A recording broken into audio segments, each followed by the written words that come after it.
Hi everyone, this is a YouTube video that I've made as a community service after learning a lot from YouTube and forum and Wikipedia regarding the household air conditioning unit.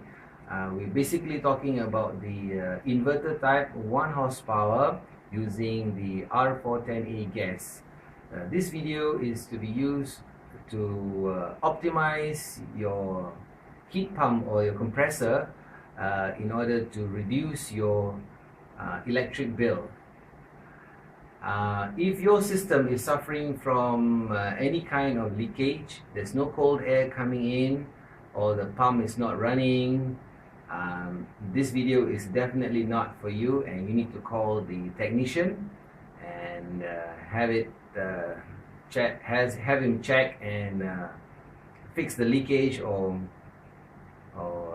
fix any problem that is in the system. The manufacturer of modern aircon has simplified the unit to make it easy to tune the aircon. There is no need to know about subcooling or superheat calculation. They are just ballpark figure for very large commercial unit. When you buy a new unit or aircon, the compressor comes with a pre-charged gas for a specific length of tubing or plumbing. As we know, the length of the plumbing varies depending on the location of your compressor to the indoor unit. Say for instance, the pre-charged gas in the compressor is enough for 5 meters of tubing and the actual installation is only 3 meters. Which means to say you have 2 meters or X amount of surplus gas in the whole system. Now here's the interesting part. This surplus of 2 meters or X amount of gas will actually choke and overload the motor and increase the suction line pressure. This will cost you extra electric bill for the rest of your life. And to add insult to injury, the cooling coil indoor unit will not get the optimum cooling effect that you pay for. On the opposite scenario, if the installation tubing is 8 meters and your manufacturer pre-charge is good for 5 meters, then your aircon system will be under pressure. This will cause the compressor run away unproductively. On top of that, the cooling will not be optimum. This will also cost extra electric bill every month. I have 14 aircon units and what I discovered was 11 units had overpressure in the system, 1 unit was under pressure, and 2 units was perfect. I think it was a coincidence that the length matches the gas quantity. Okay, list of hardware that you will need include the R410A gas tank, and when you charge them it should be in the inverted mode, and also the manifold pressure gauge. This is a good one by Repco, a Swiss made. You can buy a cheaper one which is half the price of this, but I can't give you any feedback about the accuracy of the figures. You also need a digital temperature gauge with a probe and also an ammeter with a C-clamp ammeter to check the temperature, the amp of the motor. You'll also need a screwdriver. I don't know where the screwdriver is. Anyway, you also need a spanner or preferably a torque wrench. Make sure the windows, doors in the room is fully open. This is very important to keep the room temperature from dropping. Otherwise, the temperature reading will not be good for calculation. The aircon should have been off for a couple of hours so that the coil temperature and the room temperature is the same. Okay, unscrew the cover and attach the ammeter to the live wire of the unit.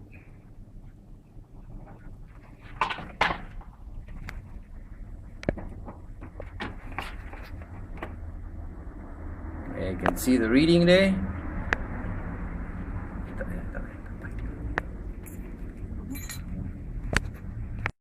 Yes, it's indicating 0.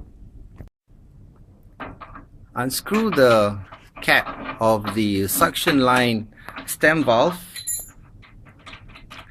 and attach the blue hose, which is from the manifold, onto, and quickly turn until it's fully closed. Now you need to purge the blue line of the air, so she's going to do it for 1 second. Okay, now the room temperature, as you can see from the digital gauge, is indicating 30.4.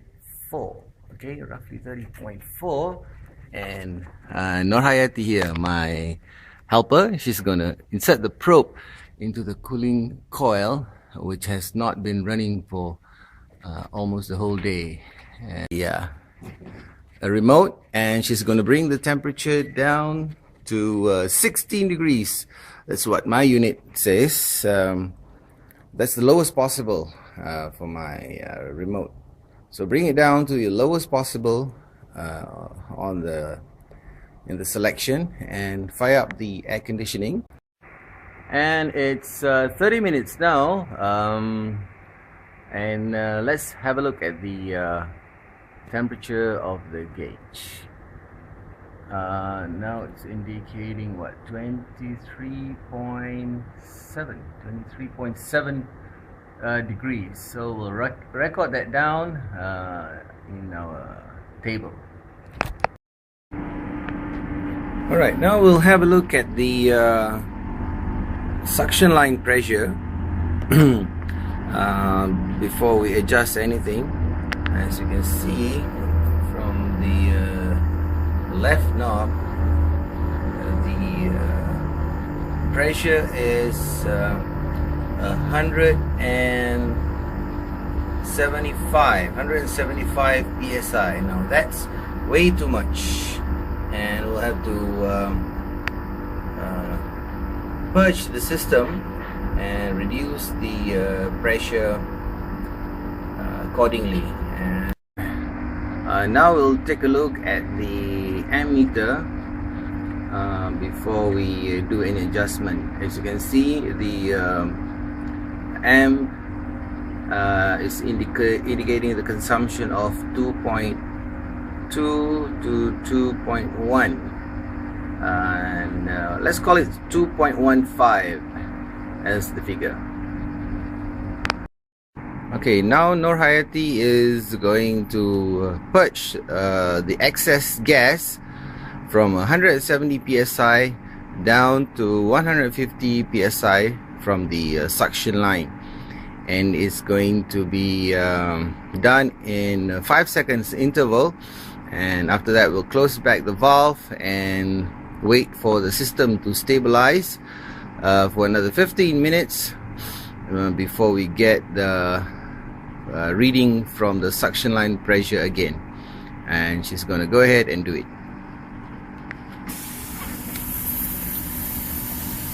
Banyak sekali, buka banyak. Kepak. 1, 2, 3, 4, 5, 6, 7, 8, 9,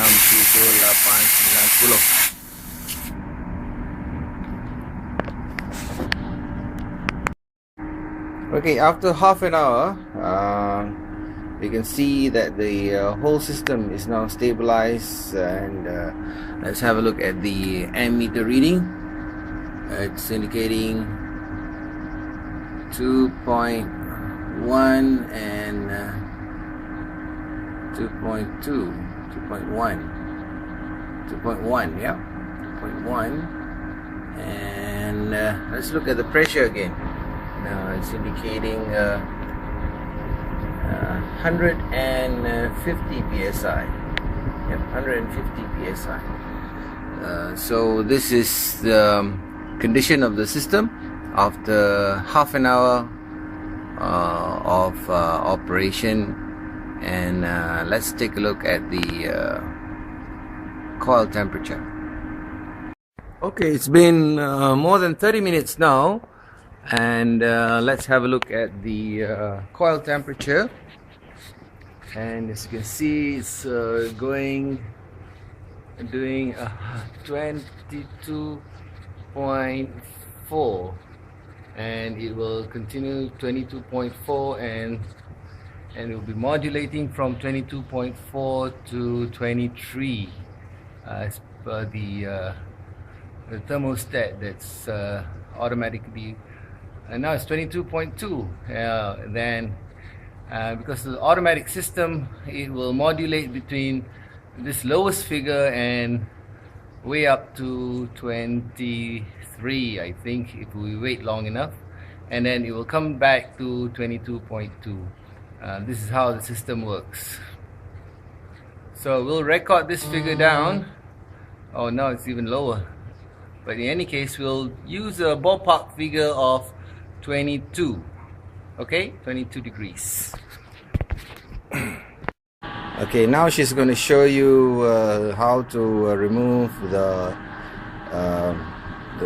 suction pressure line from the manifold gauge, and she's going to go ahead and do it. And she's going to go ahead.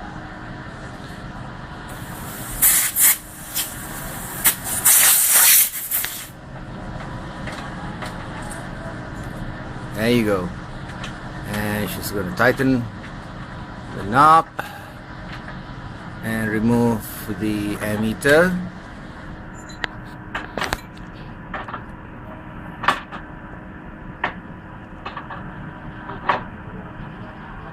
There it is.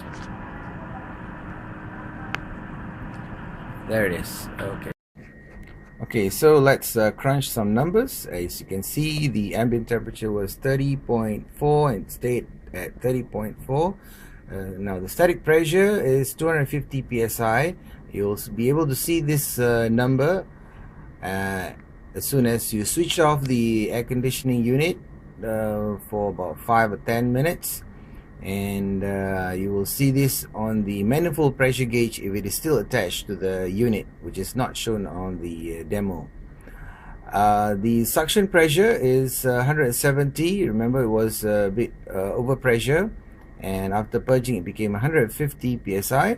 The amp, we started off from 2.15 amps, and it became, after purging, it became 2.05, giving me a difference of 0.1 amp. And the coil temperature was 23.7 and it became 22.3, giving me a difference of 1.4 degrees Celsius. And here are some notes for the R410A only. The heat pump or the compressor, 1 horsepower, can give you an average of 8 to 12 degrees temperature drop. But realistically, from what I see, you can get only about 8 to 10 degrees. If you can get 10 degrees, you're very lucky. 10 degrees drop for new aircon unit is quite possible. As you can see, mine, I could only achieve 8 degrees, which is 30.4 minus 22.3 as at the coil temperature, so you get 8 degrees there. And what about the calculation there? You can see that the compressor was 2.05 amps. You multiply that by 220 volts, you get 451 watts, and then you divide that by 8 degrees, which is the drop that I got, only 8 degrees, and giving me average of 56 watts per degree for per degree, and that's the cost. But bear in mind that this calculation, this 450 divided by 8, is a linear calculation, and is actually, the temperature drop is actually exponential to the cost. So this is actually a very conservative figure. And as you can see, the